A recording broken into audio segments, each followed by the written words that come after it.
আৰু ইফালে মহানগৰী নৱসুৰুজ ৱেলফেয়াৰ ফাউণ্ডেশ্যনৰ উদ্যোগত ৰহেদৈ বিহুৱতী প্ৰতিযোগিতা অনুষ্ঠিত হৈছে। সফল সামৰণি পৰিছে সেই প্ৰতিযোগিতাখনৰ ইতিমধ্যে ৰহেদৈ বিহুৱতী 2025 আৰু ৰহেদৈ বিহুৱতী খিতাপ অৰ্জন কৰিলে বিহুৱতী মুনুকণ গগৈ। মুনুকণ গগৈ লাভ কৰে নগদ 50,000 টকা, এটা মুকুট আৰু এটা ট্ৰফি, এখনি মানপত্ৰ, এখনি ৰিহাৰ লগতে বহু আকৰ্ষণীয় পুৰস্কাৰ। শ্ৰেষ্ঠ বিহুৱতী খিতাপ লাভ কৰে দীক্ষা গগৈয়ে। শ্ৰেষ্ঠ বিহুৱতীৰ খিতাপ অৰ্জন কৰা দীক্ষা গগৈয়ে লাভ কৰে নগদ 25,000 টকা, মুকুট, এটা ট্ৰফি, এখনি মানপত্ৰ আৰু এখনিৰ ৰিহা আৰু আকৰ্ষণীয় অন্যান্য বহু পুৰস্কাৰ। ৰাজ্যৰ ভিন্ন প্ৰান্তৰ মুঠ 18 গৰাকী বিহুৱতীয়ে অংশ লৈছিল এই প্ৰতিযোগিতাখনত। মহানগৰীৰ দক্ষিণ বেলতলা হাইস্কুল খেলপথাৰত অনুষ্ঠিত হৈ যায় প্ৰতিযোগিতাখন। দুবছৰে নৱসুৰুজ ৱেলফেয়াৰ ফাউণ্ডেশ্যনে অনুষ্ঠিত কৰি আহিছে এই প্ৰতিযোগিতাখন। ইয়াৰ পিছত আৰু শ্ৰেষ্ঠ বিহু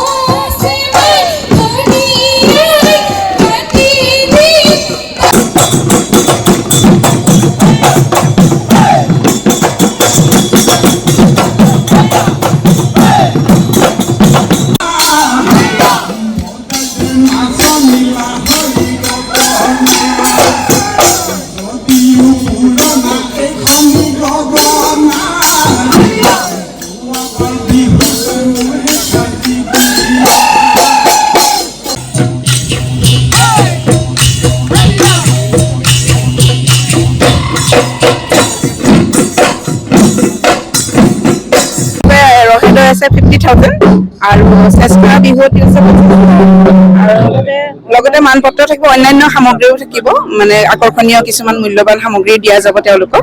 এই তেনেকৈ আছে। আৰু আমাৰ যিটো কৰ্মশালা আছে, কৰ্মশালাৰ পিছতে আমি ৰহেদৈ কম্পিটিশ্যন প্ৰতি বছৰে কৰি আহিছো। এতিয়া এইবাৰ আমাৰ তৃতীয় বৰ্ষ হ'ব।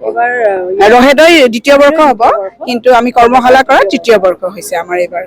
আৰু কৰি আছো, ৰাইজৰ সহায় সহযোগিতাবিলাক পাই আছো আৰু বিপুল সহযোগিতা পাইছো বুলি ক'ব পাৰি। খুব সুন্দৰ আৰু গোটেইখিনি মহিলাই আয়োজন কৰাতে আটাইতকৈ ডাঙৰ কথা, গুৱাহাটীৰ যিমানকেইখন বিহুতলী আছে, ৰহেদৈ বিহুতলীখন আৰু নৱসুৰুজ ৱেলনেছ ফাউণ্ডেশ্যনে যিটো বিহু আজিলৈ কৰি আহিছে, গোটেইখিনি মহিলা, ছোৱালী, গাভৰু ছোৱালী, মহিলা মিলি পিনে কৰি আছো।